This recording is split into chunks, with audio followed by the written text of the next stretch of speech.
Hello मित्रांनो, कसे आहात? छान आहात ना? आज मी तुम्हाला एका गाढवाच्या भविष्याची गोष्ट सांगणार आहे. एकदा काय झालं, एका गावामध्ये एक धोब्यांचा मोहल्ला होता. ते धोबी लोक जे आहे ना, ते काय करायचे की पूर्ण गावातले कपडे सगळे गोळा करायचे.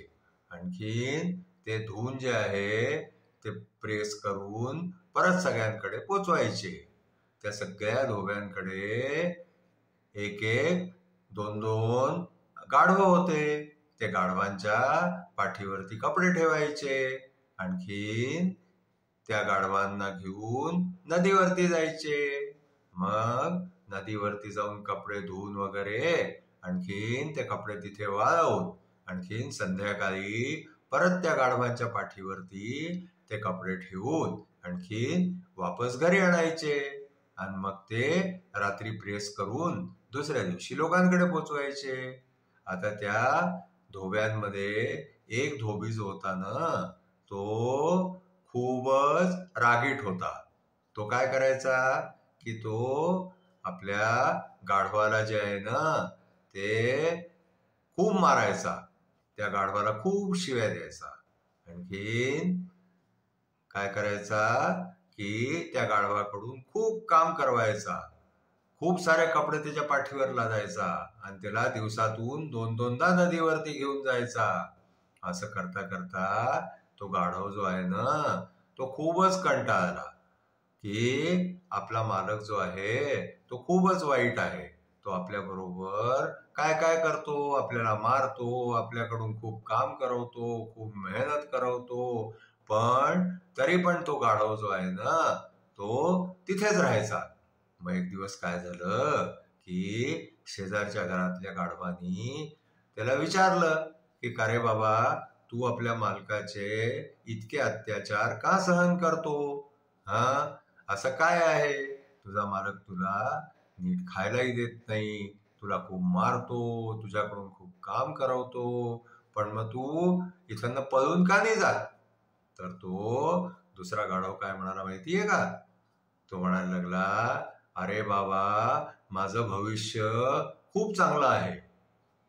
तर त्या दुसऱ्या गाढवाने विचारलं की अरे, तुझं भविष्य खूप चांगलं आहे म्हणजे याचा काय अर्थ झाला?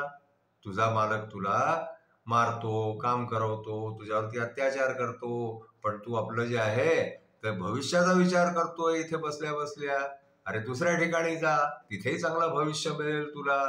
पण तो गाढव जो आहे ना, तो म्हणायला लागला, नाही नाही, इथेच माझं भविष्य चांगलं आहे.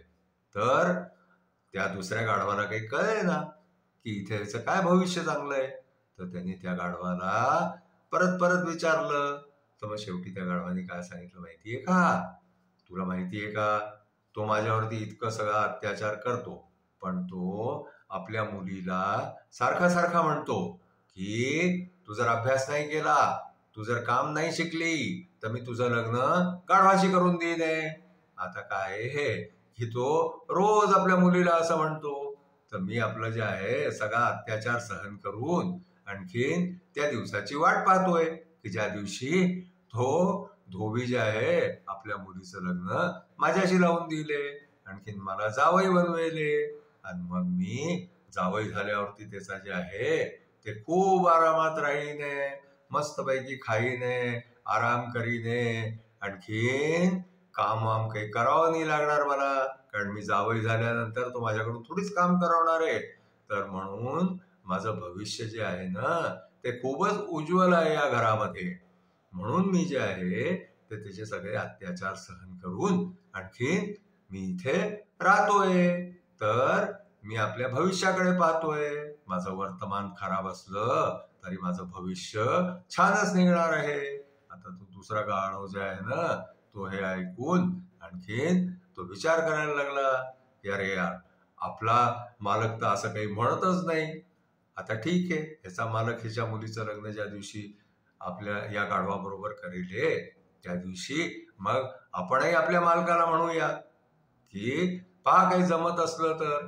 असे ते दोघं गाढव जे आहे ना, त्या आपसामध्ये बोलून राहिले होते. आणखीन तो भविष्याचा विचार करत की आज आपलं उज्ज्वल भविष्य पाहत तो गाढव सगळे अत्याचार करत त्या धोब्याकडे राहून राहिला होता. तर असा असतं गाढवांचा कार्यक्रम की त्यांना काय होणार आहे आणि काय होऊन राहिलेलं आहे ह्याच्याबद्दल ते काहीच विचार करत नाही. फक्त ते जे आहे ते विचार करतात की आपलं काहीतरी चांगलं होणार आहे. तर आजची आमची गोष्ट इथेच संपली. आणखीन आमची गोष्ट तुम्हाला आवडली असल्यास तुम्ही आमच्या चॅनलला लाईक करा, शेअर करा, सबस्क्राईब करा. थँक्यू.